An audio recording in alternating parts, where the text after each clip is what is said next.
بسم الله والحمد لله والصلاة والسلام على رسول الله وعلى آله وصحبه ومن والاه. ربي اشرح لي صدري ويسر لي أمري واحلل عقدة من لساني يفقهوا قولي. Alors mes petits frères, mes petites sœurs, on va parler aujourd'hui de la nuit du destin. Rapidement, la nuit du destin, c'est quoi? Mariam. C'est Laylatul Qadr. C'est Laylatul Qadr. Très bien. Les anges y descendent. Hafsa?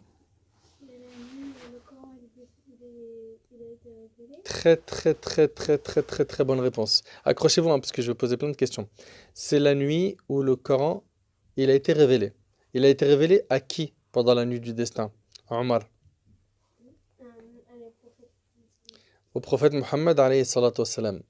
Très bien. Où est-ce qu'il était le prophète alayhi salatu wassalam quand le Coran il a été révélé? Salah ad-Din. Il était à la Mecque et à Médine. Il était à la Mecque et à Médine. Quand il a reçu la révélation, on va dire le début de la révélation, pour être précis. À la Mecque. À la Mecque. Où? Youssef? À la grotte de Hira. La grotte de Hira. Très bien. Donc, est-ce qu'il y a une preuve dans notre religion comme quoi le Coran il a été révélé la nuit du destin? Anas? T'as pas écouté ce que je viens de dire. Est-ce qu'il y a une preuve? En fait, écoute. Est-ce qu'il y a une preuve comme quoi le Coran il a été révélé la nuit du destin dans le Coran ou dans des hadiths que vous connaissez? C'est dans Surat al-Qadr. Quel verset? Le deuxième. Dis-le. Attends. Laylatul Qadr. Alors? Attends. Premier verset. Bah ouais. Inna anjalnahu fi laylatil qadr. Donc Allah subhanahu wa ta'ala il nous dit, Hafsa, Allah subhanahu wa ta'ala il nous dit que le Coran, Allah il l'a révélé pendant la nuit du destin. D'accord? C'est pendant cette nuit que Allah subhanahu wa ta'ala il a révélé le Coran au prophète alayhi salam. Très bien. Une autre question. La nuit du destin, c'est quand? Omar. C'est parmi les 10 dernières nuits de Ramadan. D'accord, c'est dans les 10 dernières nuits de Ramadan. Qui peut être plus précis que Omar? Adam? C'est les nuits impaires. C'est pendant une nuit impaire parmi les 10 dernières nuits de Ramadan. Donc, plus précisément, ça peut être quand exactement? Le 25. Reprends-moi ça dans l'ordre. Le 21. Ça peut être soit le 21 du mois de Ramadan, soit Le 23. le 23, Le 25. soit le 25, Le 27. soit le 27, Le 29. soit le 29. Très bonne réponse. Barakallahu fik Adam. Attends, il y a des questions encore qui arrivent. C'est une très bonne réponse. Donc, on a dit que la nuit du destin, vous écoutez s'il vous plaît, c'est important. C'est une parmi les nuits impaires des 10 dernières nuits de Ramadan. Qu'est-ce qu'elle a comme mérite ou comme valeur cette nuit? Et je veux une preuve avec. Taskin. On prie. On fait beaucoup de choses. Non mais en termes de récompense, la nuit du destin, C'est égal à Milan. c'est égal à? Milan. Vous êtes d'accord avec lui? Non. Ouais. La nuit du destin elle est mieux que 1000 mois, ça veut dire que toute la vie, parce que j'ai fait le calcul 1000 fois 12, parce que 12 mois c'est dans une année. J'ai fait 1000 fois 12, ça fait 83, et généralement les gens ils vivent jusqu'à 70 ou 60. Ouais, 70 ans à peu mieux près. que toute la vie. Exactement. Donc en fait, subhanallah, c'est bien, il a tout résumé, Anas, il vous a rien laissé. Il est pas gentil. Donc en fait, la nuit du destin, Allah subhanahu wa ta'ala il dit Laylatul Qadri khayrun min alfi shahr. Donc elle vaut pas, elle est meilleure que 1000 mois. D'accord? Dans cette nuit, les anges descendent ainsi que Jibril alayhi salam. D'accord? Et c'est une nuit qui est paisible. Et elle dure jusqu'à quand? Hafsa? Jusqu'à l'heure du Fajr. Salamun hiya hatta matla' al-Fajr, n'est-ce pas? Donc, la nuit du destin, on a dit que c'est dans les 10 dernières nuits de Ramadan. C'est pendant les nuits impaires uniquement. C'est une nuit qui vaut mieux que 1000 mois. Donc, comme il a dit Anas, ça vaut mieux que 83 ans d'adoration. Vous imaginez? Imagine si tu restes pendant 83 ans, tu fais des adorations. 83 ans, tu fais que ça. Que ça. C'est énorme en récompense, oui ou non? Et le prophète, alayhi salam, il a dit, ma communauté, donc nous les musulmans, on vivra entre 60 et 70 ans, et il y en a peu parmi nous qui vont dépasser cet âge. Donc il n'y en a pas beaucoup qui dépassent 70 ans. Eh bien, là ici, dans ce hadith, on voit que, grosso modo, c'est entre 60 et 70 ans que les gens vivent. Ben, imagine-toi, tu fais des efforts pendant cette nuit-là, c'est mieux que faire plus de 83 ans d'adoration. Oui. Ça veut dire celui qui a raté presque toute sa vie, qui n'a rien fait comme adoration, s'il fait les contrôles, il fait beaucoup d'adoration, il aura rattrapé tout ça. On va pas aller jusqu'à ces détails, mais par contre, un point important, j'ai pas envie d'ouvrir un débat, sachez simplement que c'est une nuit à ne pas rater. Et la nuit du 21, elle est déjà passée. D'accord?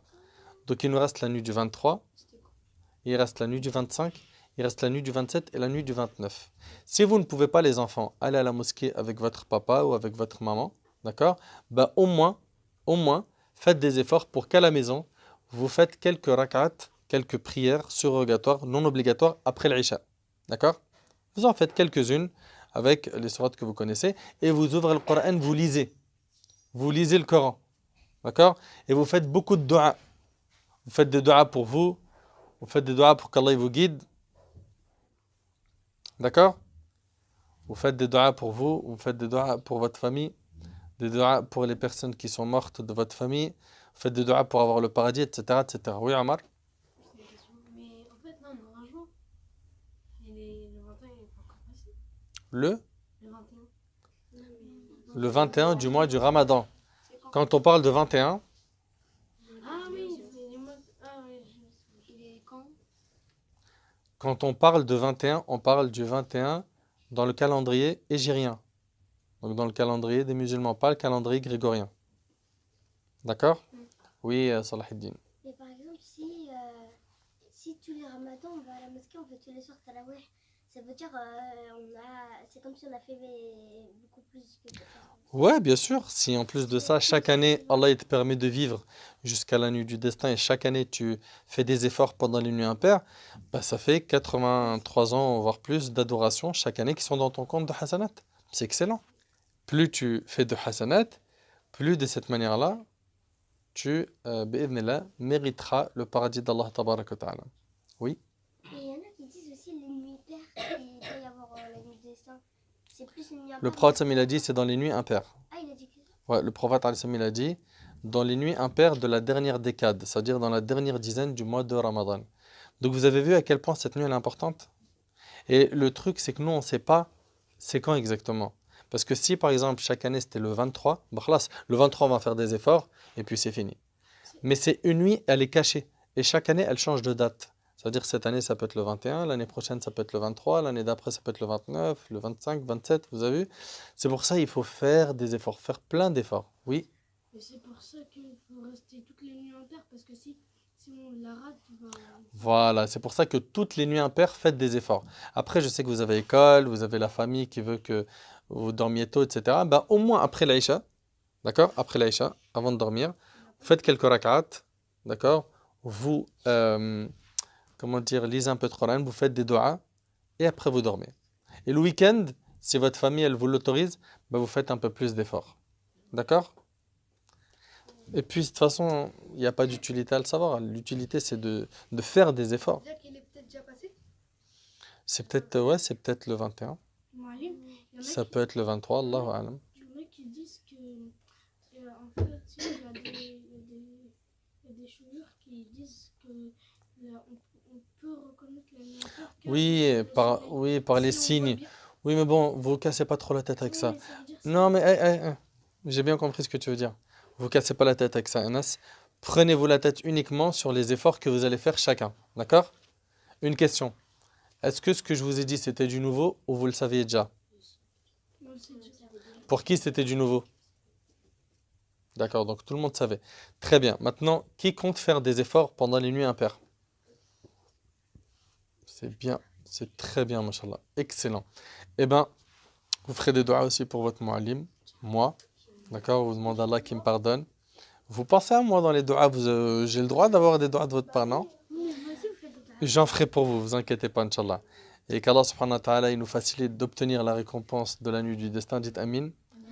qu'Allah subhanahu wa ta'ala il exauce nos demandes, qu'Allah il nous pardonne nos péchés et qu'il améliore notre situation. أسأل الله سبحانه وتعالى أن ينفعني بما قلت وأن ينفعكم بما سمعتم. هذا ما أعلم والله عز وجل أعلى وأعلم. سبحانك اللهم وبحمدك أشهد أن لا إله إلا أنت أستغفرك وأتوب إليك. بارك الله فيكم والسلام عليكم ورحمة الله.